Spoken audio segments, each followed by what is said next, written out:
नमस्कार मेरे प्यारे देशवासियों। आज मैं अपनी बात की शुरुआत एक वेद वाक्य के साथ करना चाहता हूं।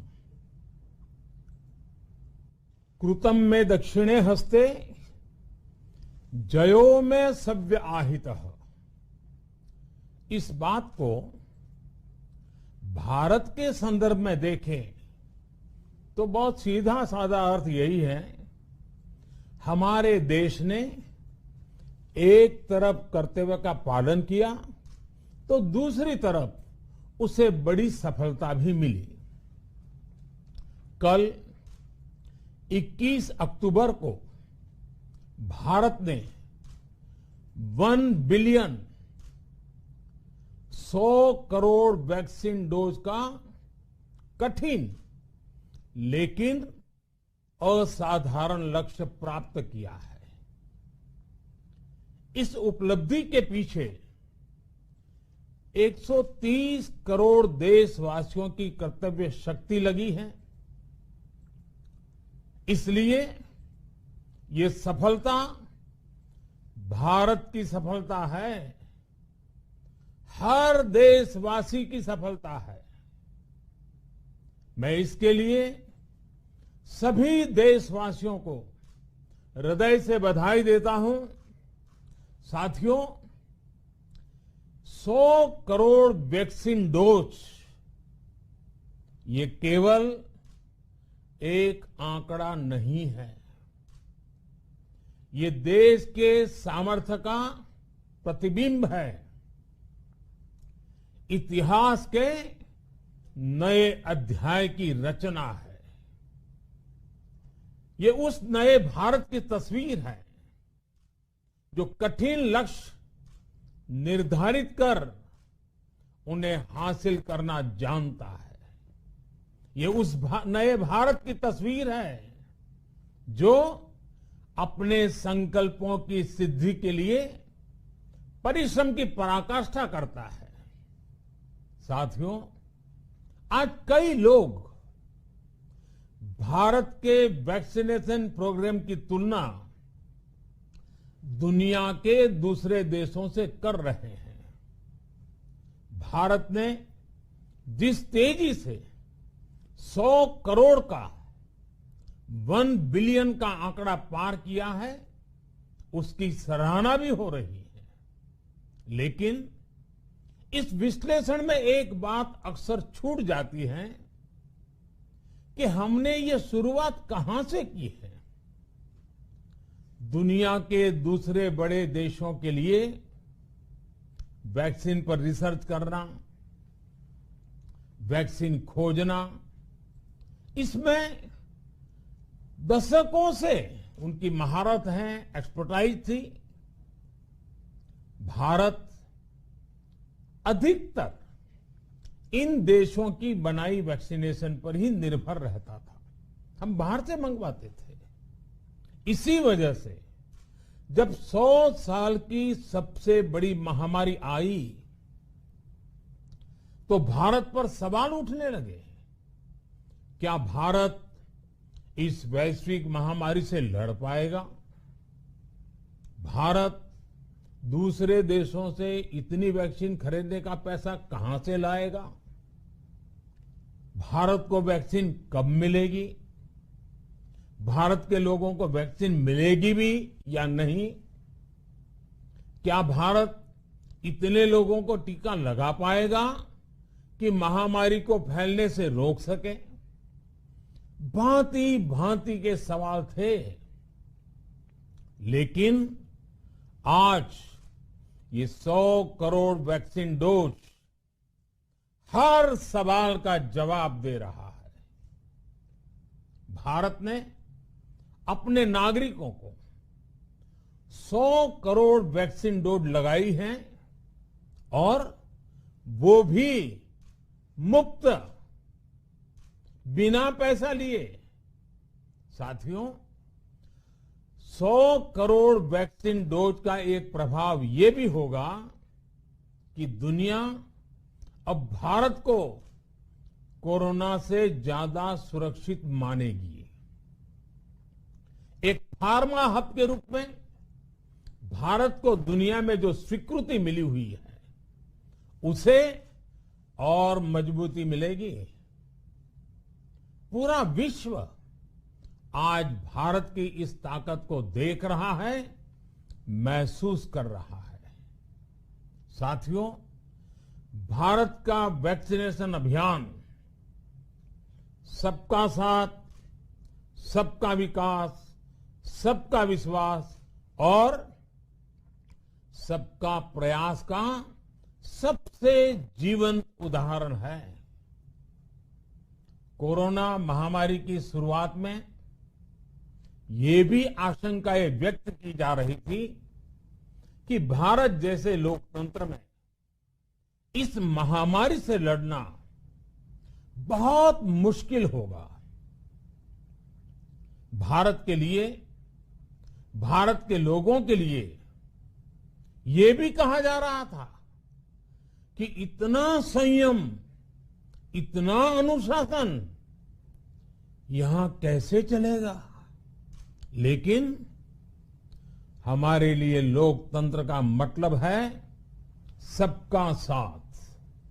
सबको साथ लेकर देश ने सबको वैक्सीन, मुफ्त वैक्सीन का अभियान शुरू किया। गरीब, अमीर, गांव, शहर, दूर सुदूर, देश का एक ही मंत्र रहा कि अगर बीमारी भेदभाव नहीं करती तो वैक्सीन में भी भेदभाव नहीं हो सकता। इसलिए यह सुनिश्चित किया गया कि वैक्सीनेशन अभियान पर वीआईपी कल्चर हावी न हो। कोई कितने ही बड़े पद पर क्यों न रहा हो, कितना ही धनी क्यों न रहा हो, उसे वैक्सीन सामान्य नागरिकों की तरह ही मिलेगी। साथियों, हमारे देश के लिए ये भी कहा जा रहा था कि यहां ज्यादातर लोग टीका लगवाने के लिए आएंगे ही नहीं। दुनिया के कई बड़े विकसित देशों में आज भी वैक्सीन हेजिटेंसी एक बड़ी चुनौती बन गई है। लेकिन भारत के लोगों ने 100 करोड़ वैक्सीन डोज लेकर ऐसे लोगों को निरुत्तर कर दिया है। साथियों, किसी अभियान में जब सबका प्रयास जुड़ जाता है तो परिणाम अद्भुत ही होते हैं। हमने महामारी के खिलाफ देश की लड़ाई में जन भागीदारी को अपनी पहली ताकत बनाया। फर्स्ट लाइन ऑफ डिफेंस बनाया। देश ने अपनी एकजुटता को ऊर्जा देने के लिए ताली, थाली बजाई, दिए जलाए। तब कुछ लोगों ने कहा था कि क्या इससे बीमारी भाग जाएगी? लेकिन हम सभी को उसमें देश की एकता दिखी, सामूहिक शक्ति का जागरण दिखा। इसी ताकत ने कोविड वैक्सीनेशन में आज देश को इतने कम समय में 100 करोड़ तक पहुंचाया है। कितनी ही बार हमारे देश ने एक दिन में 1 करोड़ टीकाकरण का आंकड़ा पार किया है।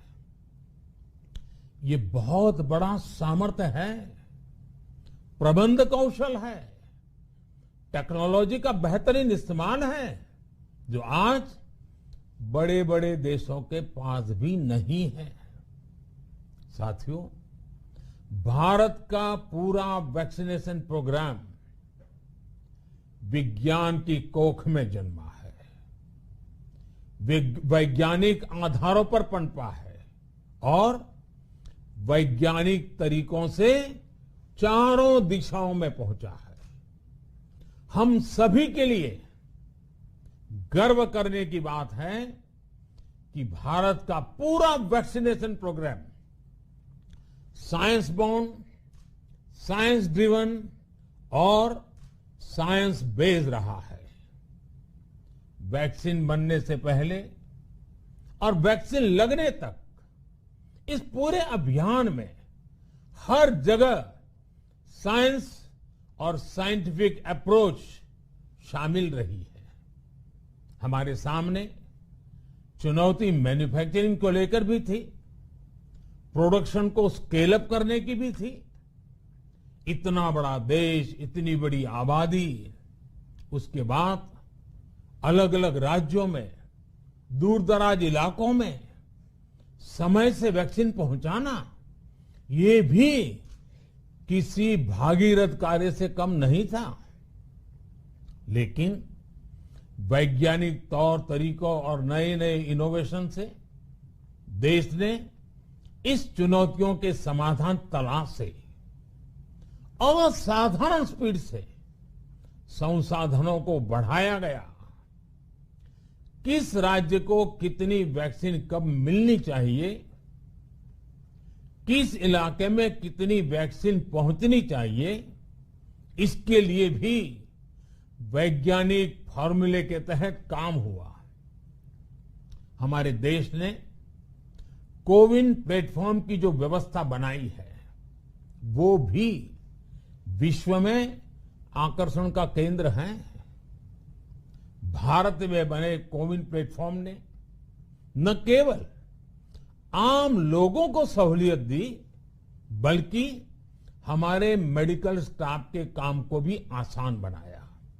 साथियों, आज चारों तरफ एक विश्वास है, उत्साह है, उमंग है। समाज से लेकर इकोनॉमी, हम हर तबके पर देखें, ऑप्टिमिज्म, ऑप्टिमिज्म, ऑप्टिमिज्म ही नजर आता है। एक्सपर्ट्स और देश विदेश की अनेक एजेंसीज भारत की अर्थव्यवस्था को लेकर बहुत सकारात्मक है। आज भारतीय कंपनियों में न सिर्फ रिकॉर्ड इन्वेस्टमेंट आ रहा है, बल्कि युवाओं के लिए रोजगार के नए अवसर भी बन रहे हैं। स्टार्टअप्स में रिकॉर्ड इन्वेस्टमेंट के साथ ही रिकॉर्ड स्टार्टअप्स यूनिकॉर्न बन रहे हैं। हाउसिंग सेक्टर में भी नई ऊर्जा दिख रही है। पिछले महीनों में किए गए कई सारे रिफॉर्म्स, कई सारे इनिशिएटिव, गति शक्ति से लेकर नई ड्रोन पॉलिसी तक भारत की अर्थव्यवस्था को और तेजी से आगे बढ़ाने में बड़ी भूमिका निभाएंगे। कोरोना काल में कृषि क्षेत्र ने हमारी अर्थव्यवस्था को मजबूती से संभाले रखा। आज रिकॉर्ड लेवल पर अनाज की सरकारी खरीद हो रही है। किसानों के बैंक खातों में सीधे पैसे जा रहे हैं। वैक्सीन के बढ़ते हुए कवरेज के साथ साथ आर्थिक सामाजिक गतिविधियां हो, खेल जगत हो, टूरिज्म हो, एंटरटेनमेंट हो, सब तरफ सकारात्मक गतिविधियां तेज हो रही हैं। आने वाले त्योहारों का मौसम इसे और गति देगा और शक्ति देगा। साथियों, एक जमाना था जब मेड इन ये कंट्री, मेड इन वो कंट्री, इसी का बोलबाला था, बहुत क्रेज हुआ करता था। लेकिन आज हर देशवासी ये साक्षात अनुभव कर रहा है कि मेड इन इंडिया की ताकत बहुत बड़ी होती है। और इसलिए आज मैं आपसे फिर ये कहूंगा कि हमें हर छोटी सी छोटी चीज जो मेड इन इंडिया हो, जिसे बनाने में किसी भारतवासी का पसीना बहा हो, उसे खरीदने पर जोर देना चाहिए। और ये सबके प्रयास से ही संभव होगा। जैसे स्वच्छ भारत अभियान एक जन आंदोलन है, वैसे ही भारत में बनी चीज खरीदना, भारतीयों द्वारा बनाई चीज खरीदना, वोकल फॉर लोकल, ये हमें व्यवहार में लाना ही होगा। और मुझे विश्वास है सबके प्रयास से हम ये भी करके रहेंगे। आप याद करिए, पिछली दिवाली हर किसी के मन मस्तिष्क में एक तनाव था, लेकिन इस दिवाली 100 करोड़ वैक्सीन डोज के कारण एक विश्वास का भाव है। अगर मेरे देश की वैक्सीन मुझे सुरक्षा दे सकती है, तो मेरे देश का उत्पादन, मेरे देश में बने सामान मेरी दिवाली और भी भव्य बना सकते हैं। दिवाली के दौरान बिक्री की एक तरफ और बाकी साल की बिक्री एक तरफ होती है। हमारे यहां दिवाली के समय, त्योहारों के समय बिक्री एकदम बढ़ जाती है। 100 करोड़ वैक्सीन डोज हमारे छोटे छोटे दुकानदारों, हमारे छोटे छोटे उद्यमियों, हमारे रेहड़ी पटरी वाले भाइयों बहनों, सभी के लिए आशा की किरण बनकर आई है। साथियों, आज हमारे सामने अमृत महोत्सव के संकल्प है, तो ऐसे में हमारी ये सफलता हमें एक नया आत्मविश्वास दिलाती है। हम आज कह सकते हैं कि देश बड़े लक्ष्य तय करना और उसे हासिल करना बखूबी जानता है, लेकिन इसके लिए हमें सतत सावधान रहने की जरूरत है। हमें लापरवाह नहीं होना है। कवच कितना ही उत्तम हो, कवच कितना ही आधुनिक हो, कवच से सुरक्षा की पूरी गारंटी हो, तो भी जब तक युद्ध चल रहा है, हथियार नहीं डाले जाते। मेरा आग्रह है कि हमें अपने त्योहारों को पूरी सतर्कता के साथ ही मनाना है। और जहां तक मास्क का सवाल है, कभी कभी जरा, लेकिन अब तो डिजाइन की दुनिया भी मास्क में प्रवेश चुकी है। मेरा इतना ही कहना है, जैसे हमें जूते पहन करके ही बाहर जाने की आदत लग गई है ना, बस वैसे ही मास्क को भी एक सहज स्वभाव बनाना ही होगा। जिनको अभी तक वैक्सीन नहीं लगी है, वो इसे सर्वोच्च प्राथमिकता दें। जिन्हें वैक्सीन लग गई है, वो दूसरों को प्रेरित करें। मुझे पूरा भरोसा है कि हम सब मिलकर प्रयास करेंगे तो कोरोना को और जल्द हरा पाएंगे। आप सभी को आने वाले त्योहारों की एक बार फिर बहुत बहुत शुभकामनाएं, बहुत बहुत धन्यवाद।